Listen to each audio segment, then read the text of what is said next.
আসসালামু আলাইকুম ওয়া রাহমাতুল্লাহি ওয়া বারাকাতুহু। মাদ্রাসা জামিয়া উলুমুল কুরআন কানফলা নবগ্রাম মুর্শিদাবাদ। ইনশাআল্লাহ আমাদের যে সাজেশন অর্থাৎ রুটিন দেওয়া হয়েছিল আমাদের ছাত্র এবং ছাত্রীদেরকে, ইনশাআল্লাহ আজকে তোমাদের কিসের ক্লাস আছে? বাংলা আজকে ক্লাস আছে। আচ্ছা, তোমরা সব লিখে নিয়েছো? তাহলে আজকে তোমাদের কিসের ক্লাস? বাংলা ক্লাস। আচ্ছা, আমি যে খাতাতে তোমাদেরকে রিভাইজ বানালাম, লিখালাম, কি কি লিখালাম? যে ভাষা কাকে বলে? আমরা যে ভারতবর্ষে বাস করি, তাই না?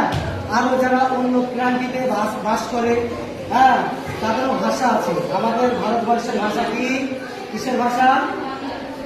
আমাদের ভারতবর্ষের ভাষা হলো উর্দু এবং হিন্দি, যাকে বলা হয় কিসের?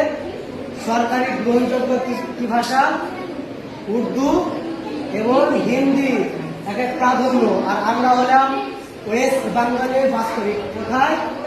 ওয়েস্ট বেঙ্গলে আমরা বাস করি। তার জন্য আমাদের ভাষা, মেন ভাষা হলো কি? বেঙ্গলি। কি? বেঙ্গলি। তা তোমাদেরকে আমি কি কি দিয়েছি? ভাষা কাকে বলে? ভাষা কাকে বলে? প্রশ্ন, ভাষা কাকে বলে?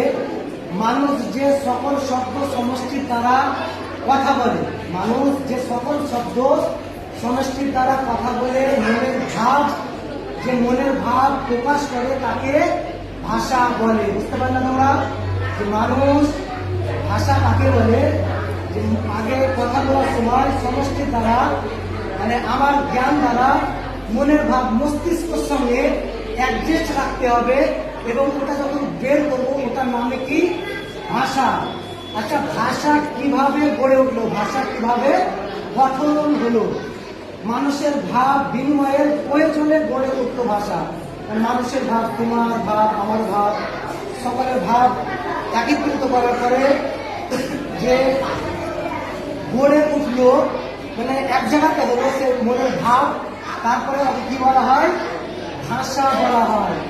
আচ্ছা, তৃতীয় প্রশ্ন হলো, আদিম মানুষেরা কেমন করে মনের ভাব প্রকাশ করতে? আদিম মানুষেরা মানে ওল্ড, যারা সর্বপ্রথম এসছে কি ইসলামিক অনুযায়ী হযরতে আদম আলাইহিস সালাম কে এসছেন? কোন নবী এসছেন সর্বপ্রথম? দুনিয়ার সারজামিনে জীবনযাপন কোন নবী করেছেন? হযরতে আদম আলাইহিস সালাম। এগুলো তোমাদেরকে মুখস্থ রাখতে হবে। আদি বলা হয়, আদি, হ্যাঁ, আদি মানুষ, অর্থাৎ তিনি মহামান্য মানব।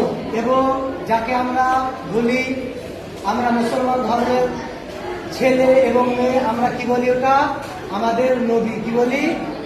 আমাদের নবী হযরতে আদম আলাইহিস সালাম। তিনার জামানাতে কিরকম ভাবে আদিম মানুষেরা কেমন করে মানুষের ভাব প্রকাশ করত?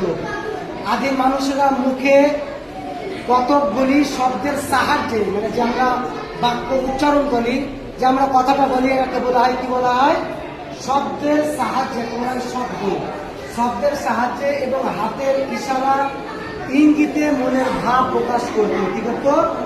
মনের ভাব প্রকাশ করতো। বোঝা গেল?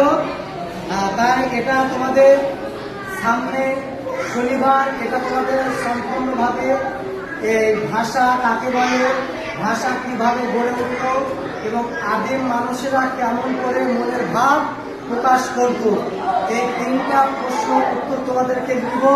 ইনশাআল্লাহ তোমরা সেটা পড়ে এবং কমপ্লিট করে আসবে।